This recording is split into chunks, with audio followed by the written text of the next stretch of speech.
Life is always about finding something which is missing. And today is a wonderful day because of the opening of the Aipar-Tower, and I'm so delighted to be in this beautiful and generous city and country. And before I share some projects with you, I wanted to share just a few thoughts about architecture that have occurred to me. First of all, I believe that architecture is the truly only profession that exists for the optimists. Because you can be a pessimist as a politician, a poet, an economist, a composer, an artist. But to do architecture, you have to believe that the future is going to be better than the past. And therefore, construction always depends on an optimistic view of the world. The second thought I want to share with you is the thought that architecture, despite the fact that it's very often seen as a technical profession that deals with electricity and plumbing and structure, which of course it is in fact actually a storytelling profession. It is just like telling the story. Now, most buildings do tell a story. They tell a story of how much they cost, who constructed them, who commissioned them, and what they were made of. But I think the great buildings of traditions, the great buildings that we admire around the world, the great buildings that I believe in, are buildings that tell a deeper story, a story of culture, a story of something lost from the past which has to be communicated in the future, and also a story that opens up something completely unexpectedly new and inspiring.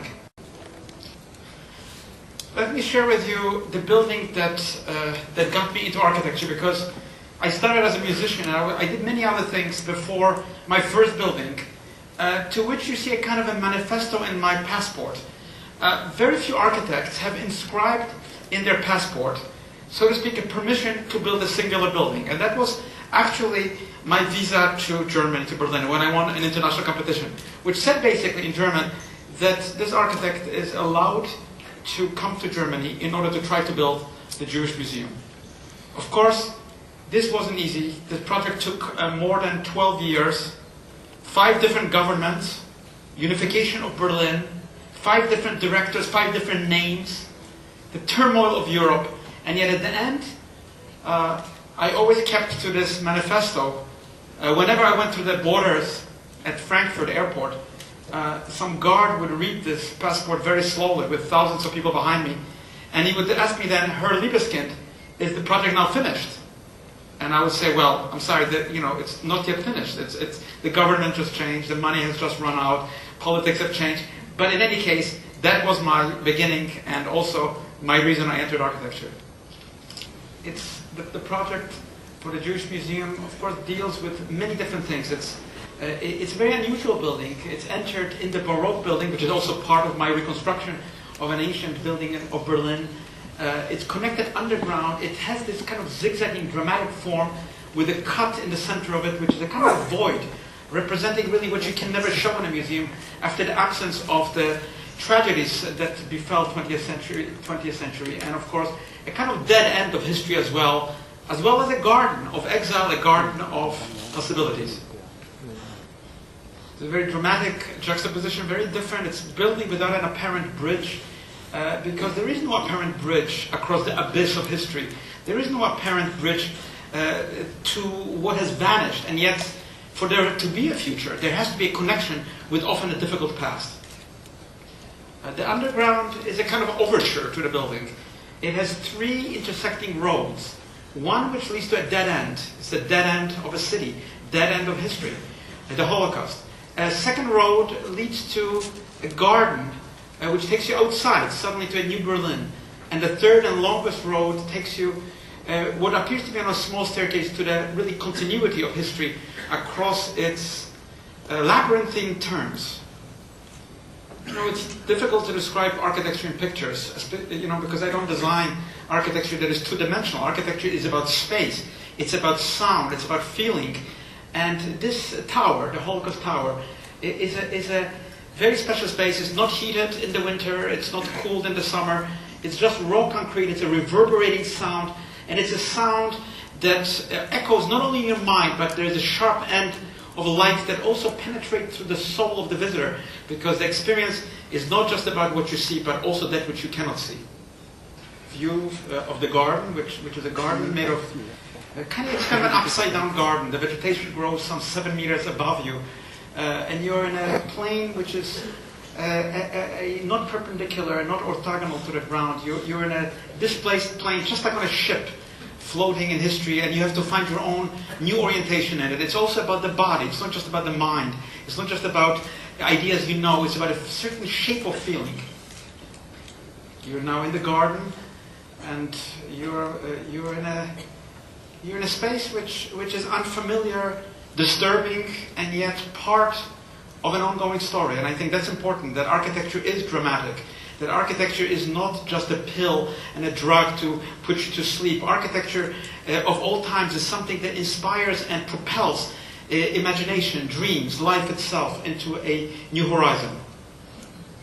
The main stair, unusual one because it doesn't really go to an obvious destination. There's a blankness, and yet there's light. And light, of course, is one of the materials of architecture. Architects have to work with light, with materials, with proportions, with sound, with temperature. Those are the means, the language of architecture.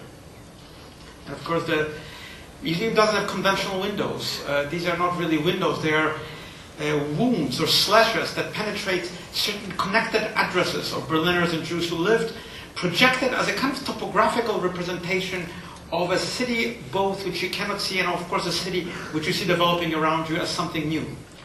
As I said, across the main space there's a kind of an absence. And the building is not based only on architectural ideas. It is based on music, it's based on literature, based on poetry and philosophy. But it's not based on those things just intellectually. It's made so that you would experience books that you can no longer remember, music whose sound has been forgotten.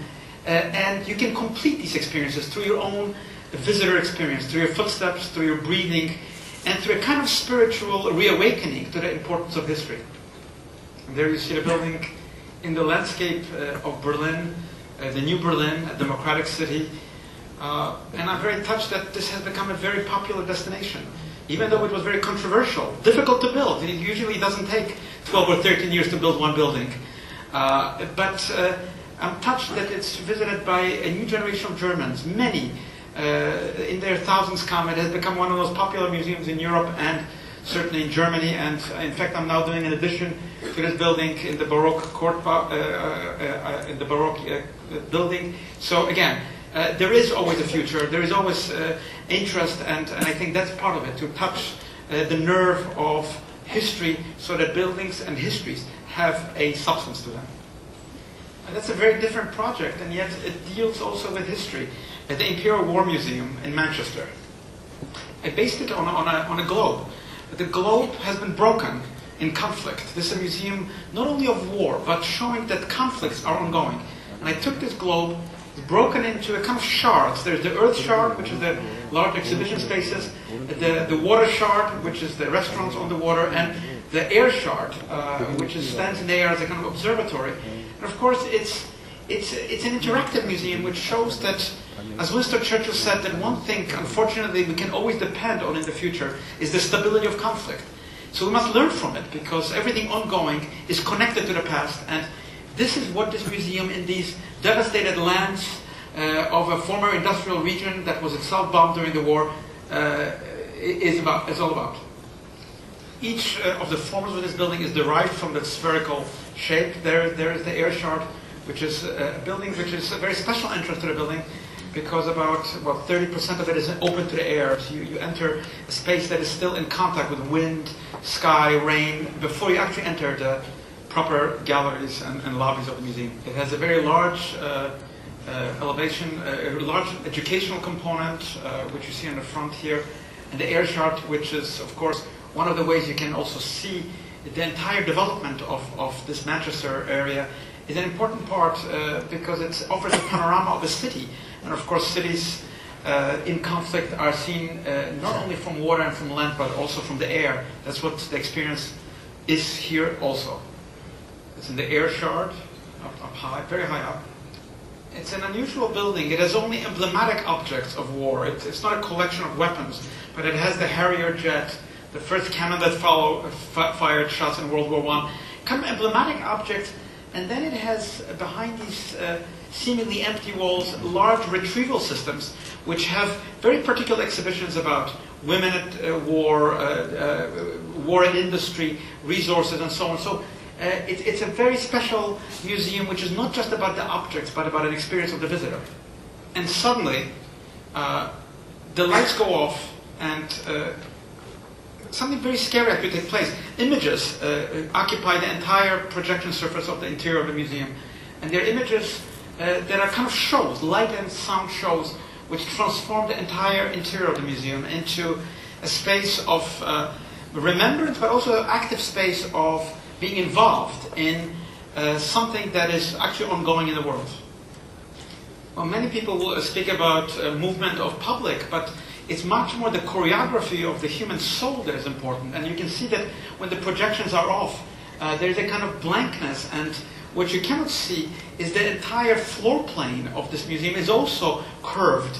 You don't see it visually, but it's about 3 meters between the center of the museum and the horizon. So again, it's an orienting device which gives you a visceral feeling in the darkness and in the light that actually we share a globe. As shattered and as vulnerable it is, we are all on the same planet. And within these silos are different interesting exhibits for the visitors. There are also galleries for other kinds of exhibitions, not only projections, paintings, various things. And of course, we often forget that war and conflict have given birth to society. And it's not something that is about to go away. We have to be able to deal with it in positive sense. And when I first designed this building, somebody said to me, well, Mr. Libeskind, you're involved in a building with the 3 worst words in the English language: imperial, war, and museum. And I said, well, ironically, yes, but it's not about those things. And it's very important that a building is not just seen by itself, but that it contributes to regenerating an urban area. And this was an area that has been a very poor one, with a lot of poverty and crime. And as a result of these buildings, this building and some others, the area has come back, the prices are going up, people are moving into the area, and that's one of the ways to regenerate an economy through a cultural motif. It's a very different project in Denver, Colorado, for the extension of the Denver Art Museum, which you can see stands here as a kind of explosion of freedom and energy in the Wild West, so to speak, between the old buildings of the museum by Gio Ponti, famous Italian architect, and the great library on the left by Michael Graves. Actually, I drew the building as I was flying over Denver. On my ticket, I was so inspired by the Rocky Mountains and the tectonic energy which gave birth to the whole landmass of the West. And I thought the building should really mirror this fantastic natural but also cultural impetus of a city. It's not only the building which you see, but I also, as part of the competition, proposed to the city there had to be a garage for 1,500 cars, and of course, it's Denver. All the architects in the competition proposed, well, it's not a problem, we'll just put it underground. But it's a public project, there is not enough money to do that, so I proposed to develop a plaza with housing, retail, and turn the area into a kind of a living area between the downtown and the local neighborhood. Actually, I called the project 2 Lines Going for a Walk. It's really a folding together of 2 different lines, and the line of city's history and the line of the mountains almost being together in a volume. And there you see the building in elevation and in sections. On the right is the old museum. You can see it has very limited, kind of like an office building, very practical but not very exciting. And you see new galleries for Western art, for Oceanic, African art, Asian art, and of course large galleries for contemporary exhibits.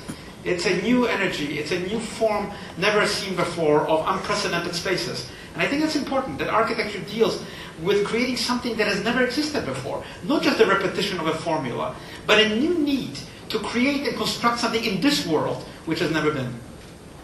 Its lobbies, its public spaces are very much like traversing the Rocky Mountains. There are valleys, there are precipices, there are high points, there are peaks.